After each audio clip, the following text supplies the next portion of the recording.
primitive phone system. It's a third world country, home of the longest continuous burning tire fire in the continental United States. We're talking about Silver Springs, Nevada. Online too, it's the not so lovely Aaron. Hey Aaron, what's up? Hey, you know, our temperatures are getting a little lower out here. It's in the 40s and 70s versus the 50s and 80s.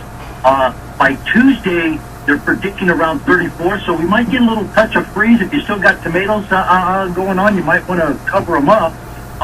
You know, the other day, I wrote an article and published an article called Halloween Boundaries, and it was basically discussing what is too far when it comes to Halloween decorations. I'm going to read you a headline.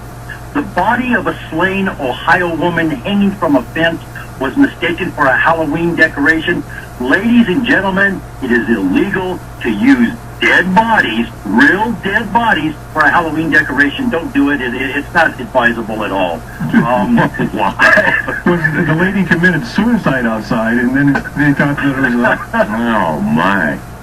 Yeah, that I was like, wow. So I had to tag that article with the article I wrote the other day. Hey, some really good news from the World Wildlife Federation. They're reporting Shell has abandoned plans to drill in the Arctic. The waters are a little too turbulent up there, and so Shell's saying, you know, maybe we better pass on this and find a different way to do it. Tip of the hat to them for that.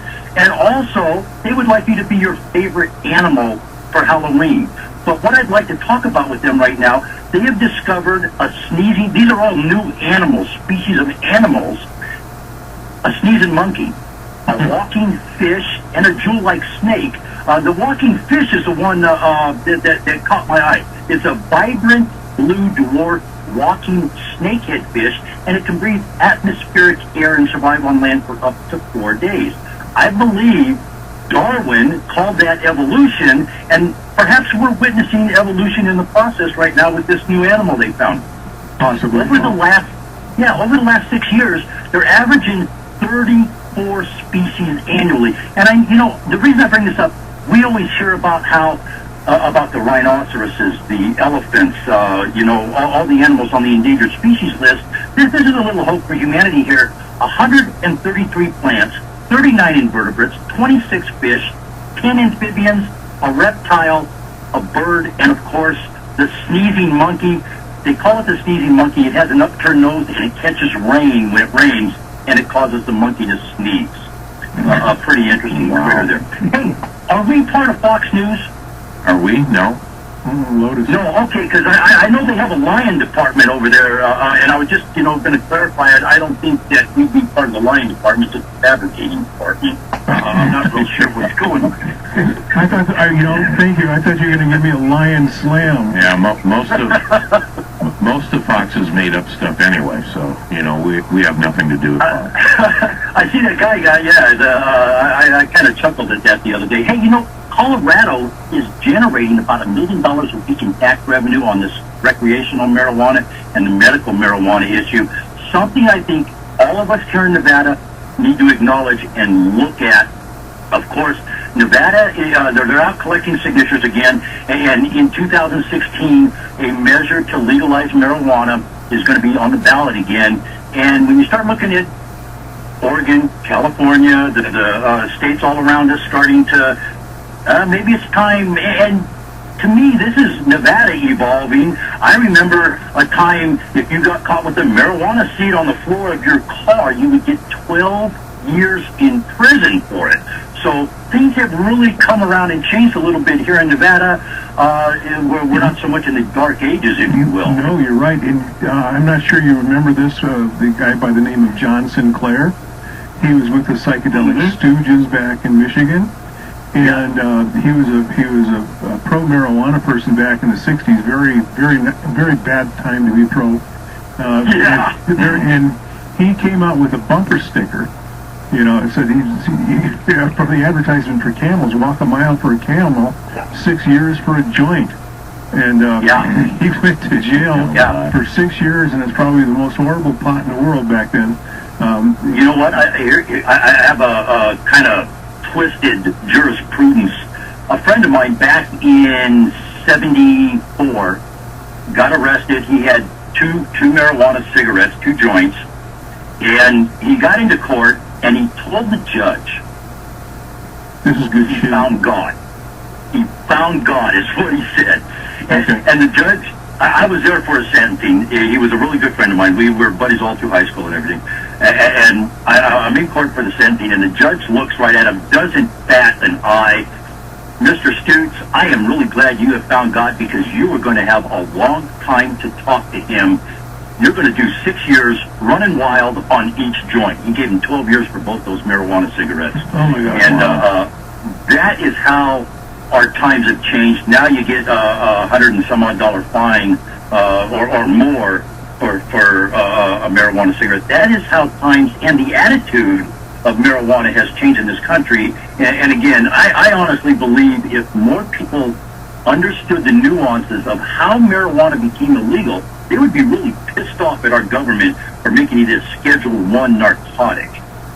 It was used for medicine. It was used for medicine in the past before it became illegal, and it was kind of a racially targeted deal to make it illegal because most of the jazz musicians of the time were black folk, and they made it. That was the direction they pushed it and stuff. And of course, we can thank William Randolph Hearst and DuPont for that. Mm-hmm. Yep. But you know, here's a little tidbit of information. Okay. Mozambique, Zambia. The people over there live on $1.25 a day or less. That's less than $500 a year, folks. And I want you to grab this number for just a minute. In the last quarter, Jeb Bush raised $13.4 million to run for an office he may not get elected to. And I've never understood how political parties can spend massive amounts of money on a position you get paid $350,000 a year for. How do you spend $300 million to get that position? That has never made sense to me. Again, That's chump change for most large corporations. Yeah, and here's some of the people, and this is where some of this money's coming from. Bank of America, Citigroup, Credit Suisse, Goldman Sachs, HSBC, JP Morgan Chase, Morgan Stanley, UBS.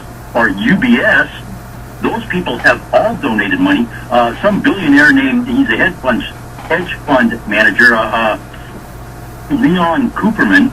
But and right behind him in the receiving of bank money, of course, is Hillary. And my knock on her is she's a former Monsanto lawyer. We don't want her in the White House. Oh. No, we don't. No. And, I mean, just forget everything else she's ever done. Yeah, you just brought him a donut. Yeah, you can forget everything else Hillary Clinton has ever done. She's a former Monsanto lawyer. Forget it. We don't need her in there. We already have them on the court. We already have them in the USDA, the FDA, and every place else that they're not supposed to be. We don't need a former Monsanto lawyer sitting in the White House signing documents and legislation that's going to protect that company any more than they already are. All right, Aaron. Well, we're backed up here on phone calls. How about giving us some contact information so we can get a hold of you out there at Halliday LLC?